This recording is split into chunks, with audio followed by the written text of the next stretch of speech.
عليكم الاخوات.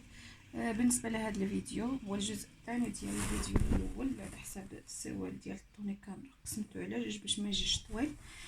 هنايا كما كتشوفوا معايا الثوب اللي بقى ليا من ديك الطونيكا.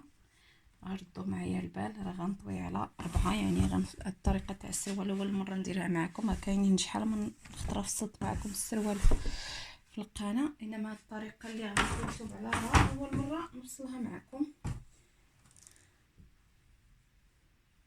بالنسبه لهذا السروال راه يقدر يلبس ستوندار، يعني يقدر يلبس من ال حتى دو اكس ال على حسب كل واحد كي تيبغي السروال ديالو يكون عريض ولا لا. بالنسبه للثوب عندي فيه 1.5 متر في العرض. بالنسبه للطول داكشي اللي بقى ليا من 3 متر. دابا نشوف شحال بقى ليا باش نعطيكم العبارات بالضبط. بقات ليا 1.40 متر تقريبا، يعني باش تعرفوا شكون اللي بغى يفصل السروال بوحدو واللي بغى يفصل شحال غيقدر على السروال بوحدو. الا بتوصلوا غيتقدكم غير 1.10 متر الا كنتو قصار، يعني كتزيدوا اولا كتاخذوا الطول تاع السروال ديالكم كتزيدوا عليه 10 سنتيم باش تاخذوا الطول ديال الثوب اللي غيقدكم. بالنسبه للثوب تاع السروال طويتو على 4 كما كتلاحظوا معايا، واحد وفيتو على واحد بواحد 3 سنتيم. غناخد اول حاجه بلاصه لاستيك اللي غنخلي فيها 8 سنتيم كافيه، ومن بعد غناخد طول الاوراق اولا طول القاعده اللي كان ناخذه بالطريقه التاليه. يعني كنجلس الشخص فوق الكرسي، كاينه شدو ملتي هنايا نوريكم. كتجلسوا الشخص في الكرسي وكتشدوا ليه من الحزام لديك الكرسي فين تيجلس تماك باش كنشد العبار المضبوط ديال القاعده ديالي. بالنسبه ليا هنايا غندير اولا كاينه الطريقه الاخرى اللي هي دوره الاوراق مقسومه على 4، كتزيدوا لها 4 سنتيم وكتحطوها يعني باش تجيكم مريحه. بالنسبه ليا هنايا غندير 34 في طول القاعده باش تجي مريحه نيت، وغندير 34 اللي عندي في الاوراق، يعني من بعد ما قسمت عندي 34 غنحطها هنا وغندخل هنايا واحد 3 سنتيم وغندير التقويره ديالي. هذا بالنسبه للامام.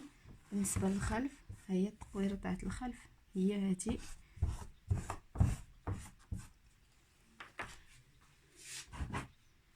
غنقطع تاعت الامام بهذا الشكل.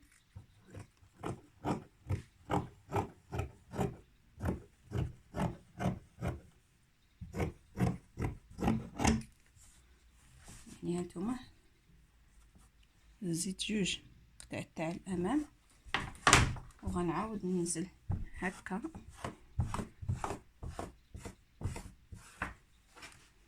دائما. الخلف تيكون اكبر من الامام بواحد 4 سنتيم هاد الشكل. غنحدد الطول ديالي اللي هو غنشدو من هنايا يعني من لاستيك، وغنشد الطول ديالي اللي فيه 1.3 سنتيم ونقطع. بالنسبه للعرض كل واحد يدير العرض اللي بغا.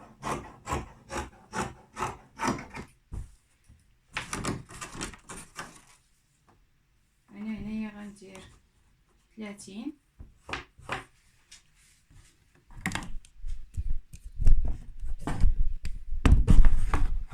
انا درت 30 في العرض ديال السروال.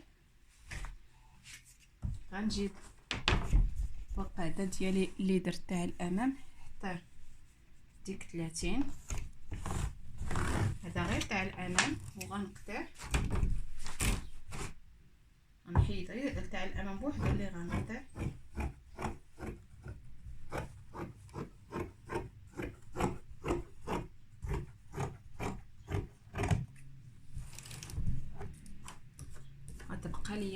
تاع الخلف نفس الشيء اللي غنجيبها. ودائما كما قلت الخلف راه كيكون وافي على الامام. صافي نحط الامام الخلف بهذا الشكل، يعني هذا الخلف وهذا الامام. غنجي للحزام ديالي اللي غنضبطو بهذا الشكل. هذا الامام، هذه الجهه هي الامام وهذا الخلف. يعني غنزل هنايا بالامام بواحد 3 سنتيم، ها هي غنزل في الامام بواحد 3 سنتيم وغنطيها ديريكت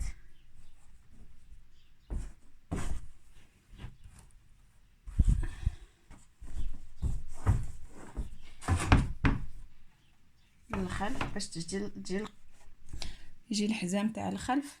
هانتوما هذا الامام طلعت ب3 نيشان ونخرجوا نقطه صفر في القاعده تاعت الخلف صافي ونقطع. هذا هو السروال ديالي. ما نوريكم القاعده ديالي يلا غنخيطو من بعد تشوفوا الشكل النهائي ان شاء الله. بالنسبه للسروال ها هو كيجي بهذا الشكل. هادو الرجلين ديالو هما. الطريقه راه ساهله. هذا راه تقريبا راه كيلبس من ال حتى 2XL. نتمنى من الفيديو ينال الاعجاب ديالكم ونتلاقاو في الفيديو القادم ان شاء الله.